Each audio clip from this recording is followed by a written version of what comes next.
All right, we are now in the interior 4110P, the 2021 Thor Outlaw. I'm going to start all the way at the back and work my way out.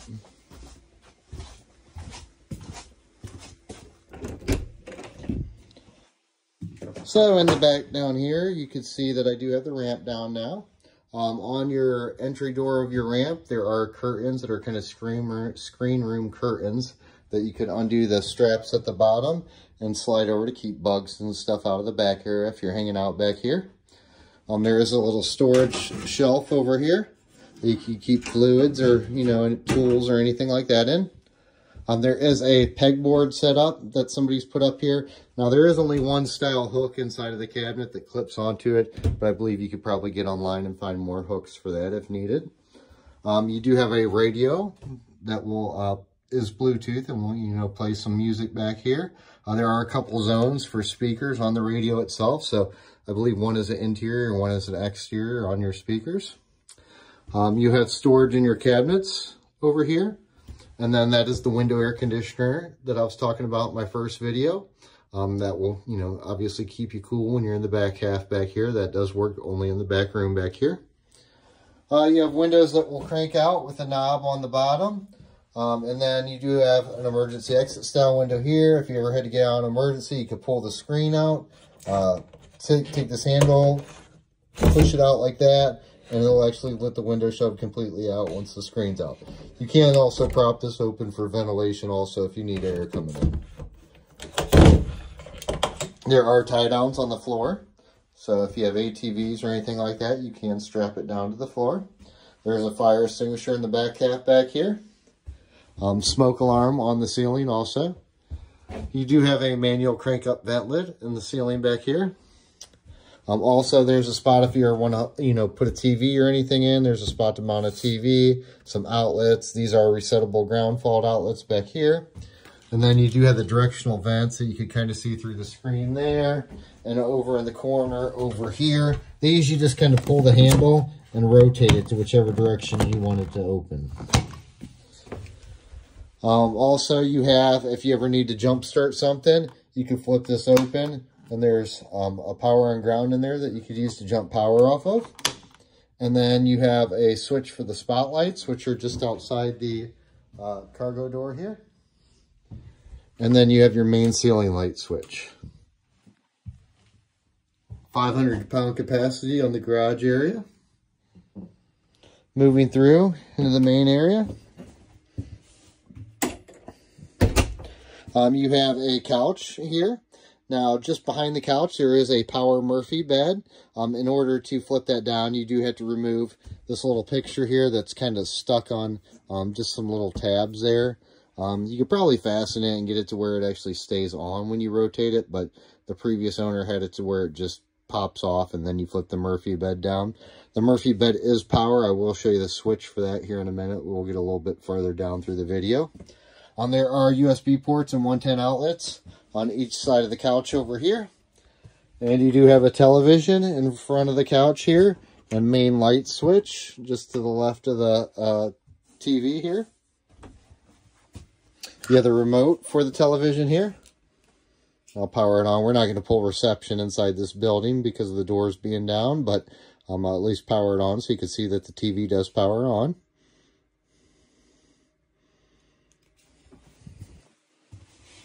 There are windows back here, so you got some blinds on the windows. These blinds are the style, you just kind of give it a little pull,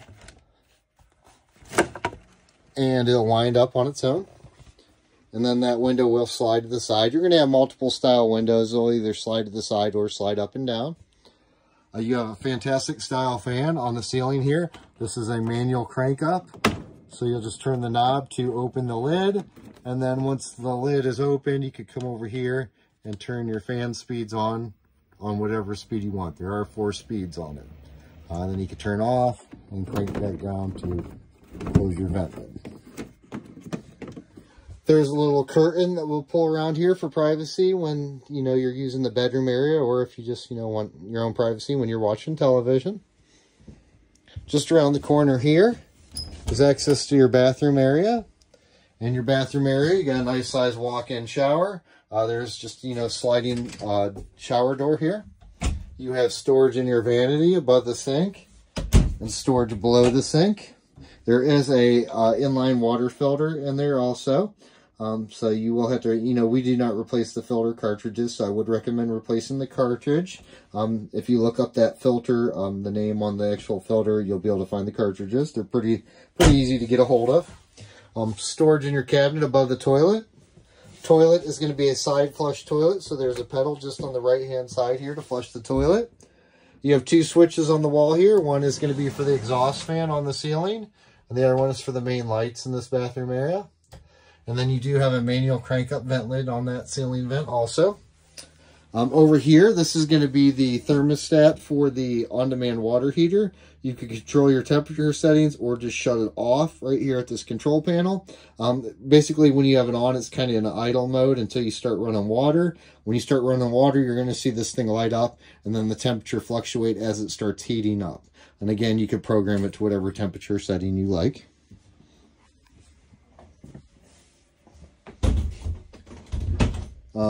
You have storage in the closet area here. That is mirrored also.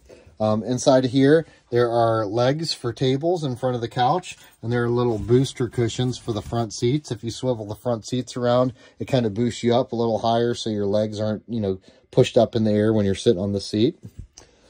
Just below that, you have storage in your drawers. And then you'll notice there's a couple heating vents down there. Any vents down low will be for the furnace. Any vents up high will be for the air conditioner. Also, there is storage drawers underneath of the couch. I forgot to point them out when I was talking here earlier.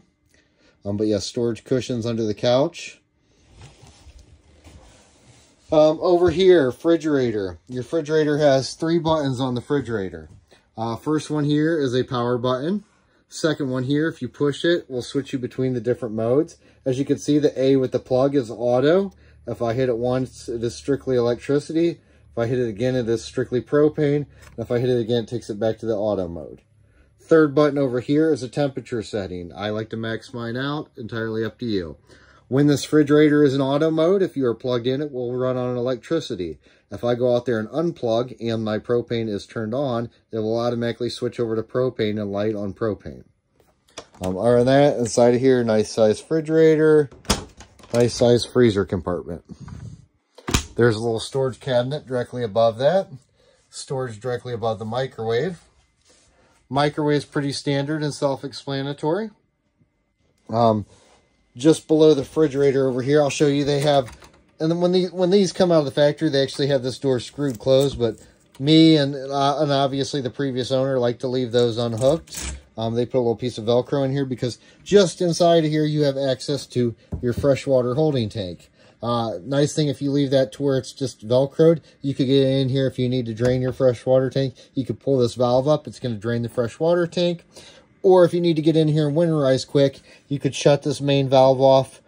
Here, that is the supply line off the freshwater tank. You could tee in here with your antifreeze line, put that into a jug of antifreeze, and use the water pump to winterize the system.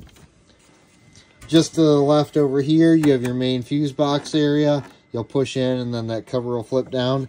Everything electric is going to be on a breaker over here. Everything 12 volt will be on a fuse over here on the right hand side. You have a little storage drawer directly below your stovetop. And then move these papers here. And this. In here, you'll gain access to your stovetop. The glass will flip back once and then flip back again. You have a 3-burner stovetop. There are highlighted circles to show you which burner is which. You will turn to the light position, come over here, hit your sparker, and it will ignite your burner. You do have to ignite or hit the igniter on each individual burner to light it. There are lighted knobs too. I could turn the switch on over here and it will light the knobs up on that stovetop. Up here we have a starter kit. We always put those in to get you up and going. Just some of the basics: new garden hose, new waste hose, adapter for the cord, just some different things to get you up and going. And then we also have all the books and manuals that came with the camper itself. Behind here are also more crank out windows, and there is a shade up in here that pulls down also. It's just kind of hidden up there to where you can't see it. Storage in your cabinets directly above the sink area. Sink's pretty standard, self-explanatory. And then storage below the sink. And you have a little tip out here and storage in all your drawers down the side here. Just along this wall over here, you have your leveling system. In order to operate this, you have to have your parking brake depressed and ignition on or running. Once the ignition is on or running, you'll come over here and you'll hit power on. Once that power's on, you can sit back, hit auto, sit back, let it do its thing. When it is finished moving, it is going to give you one solid green light in the center here to show you that you are auto leveled. Now, if you want to manually level, you could hit the manual button until it lights up, and then hit front for both fronts, rear for both rears, or left and right for side-to-side movement. Once you're ready to go, same thing. Parking, if you want to retract your jacks, parking brake depressed, engine on, or ignition on or engine running, power on, and then in the very right-hand corner, you got a button here that says retract all jacks. Push that button. Once the jack's down light goes off, you could proceed down the road. Directly below that is going to be a thermostat for heating and cooling. Pretty self-explanatory, just like your household thermostat. If you want it on cool, you'll switch to cool. If you want it on heat, you'll switch to heat. In order to have heat, you need to make sure your propane is turned on. Other than that, you have a slider thermostat up here that you'll slide to your desired setting. Just over here, this is going to be the button for the Murphy bed. All you'll do is you'll basically key that switch. I'm just going to show you a little bit of movement here. But if you turn that switch one way or turn the switch to the on, and then you got up or down on your arrow keys here. And again, I'll just show you a little bit of movement here. But that will fold all the way out, and then there's a leg that flips around, and there is a bed on the top side of that. Again, you will have to remove the cushions. These just sit here on the back of the couch. You'll have to move those, and you will have to probably take down that little picture there on the wall. This couch here does pull out into a bed. It will flip out. You do have to remove the cushions, kind of use the cushions to fill the void in the bed. And up here also, you've got a couple cup holders. If you pull up on this, there are a couple 110 outlets and USB ports on it. Again, another emergency exit window, crank out window, and same style shades as the rest of the camper. Lights, typically if you can't find a main light switch, there will be a push button on the center of the light itself. And then you do have storage in all your cabinets directly above the couch area here. And again, push button on the light. More USB ports over here and little storage cubbies. There is a little tip out extension on the table over here that just flips up. When you go back down, lift up, push in on these metal tabs, and let it drop back down. Just over here is going to be your main switchboard for things. You have your generator start-stop switch here with hour meter on the generator. Again, that generator has been serviced already. If you haven't ran the generator in a while, you could hit the stop button. You're going to see the start button illuminate. Let that run for, 5-10 seconds. What that's doing is that's priming fuel up to the generator so it starts quicker. And then when you hit start, it'll take off. Over here, you have little push buttons that will indicate conditions of like LP gas, battery condition, how much fresh water's in it, and so on, your black and gray tanks. You have your slide, extend, and retract button here. That is going to run your slide out on this side over here. And I believe parking brake does have to be depressed in order to run the slide out. That's it, though. You have tank heaters on your tanks, so if you get into cold weather and your tanks aren't draining on your black or gray, you could turn these on. It's not going to boil the tanks. It's just going to keep them above freezing. And then you have a water pump switch. The water pump switch does have to be on anytime you're pumping water out of the freshwater tank, the water you take with you, to get it up to the faucets. If you are at a campground and you're plugged into just like your garden hose, you do not need the water pump on. Directly below the countertop here, you have a couple 110 outlets. You have miscellaneous light switches for things such as the interior lights, exterior lights, and awning light. You have a awning switch for your power awning and a step light switch for the step light down there. This switch here is for the main battery disconnect. This is just for the coach side. Just under the step well here, below my feet, are two brand new Deep Cycle Group 24 batteries. We always put new batteries in our coaches. two batteries in there, and this switch will disconnect just the coach battery. So if you have the switch off, you still will be able to start your vehicle and drive down the road. This is just going to shut all power off to everything in the back half of the camper. Directly below that is going to be the inverter switch. What that will do is if I'm going down the road and somebody wants to watch television without the generator running in the back, they could power this on, and that will power the TVs to watch television. What that does is it takes 12-volt battery power, converts it to electricity for miscellaneous electrical outlets. Once this is on, you will see a little green light light up to show you that the inverter is on. Directly below that is a solar charge controller. This does have a small solar panel up on the rooftop that will help with keeping the batteries charged. When you're out in the middle of nowhere and not plugged in, it will give it some replenishment to your batteries. You can kind of play around with buttons on that to see what it does. That's the best way to kind of figure them out. And I think there is some paperwork inside the owner's manuals on that also. There's another fire extinguisher just to the left of the entry door. Up top here, you have a storage compartment. There's an HDMI switching box there. If you want to add different components like DVD players or anything like that, it will supply the output to the different televisions. One other thing I'll show you, I think it's up here. Oh yeah, right here. Just on the other side of this coax wire, you'll see the little green light. There's a button here. That is for the antenna amplifier on the camper. With that button depressed, you will pull a lot better reception out in the middle of nowhere. With it off, you'll still pull reception. It's just going to be a lot better with it on.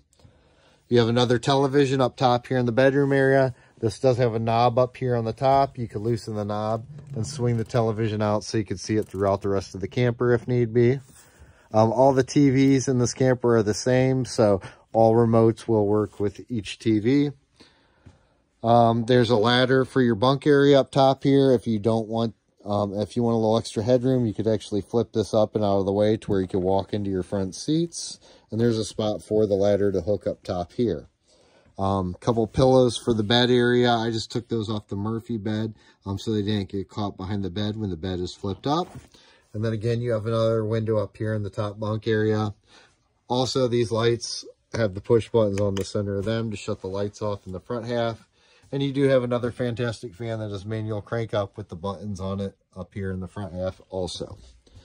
In the center here, I'm going to point out you have an air conditioner. That's your rooftop air conditioner. If you want a big blast of air, you could open up these side vents. If you close them, it's going to disperse more air out of the round vents in the ceiling. There are washable filters on each side of this that you can pop out and rinse out. You do have your smoke alarm up front here. Other than that, that pretty well concludes my video on the interior of this camper. We appreciate your business and hope you enjoy your new purchase. Thank you.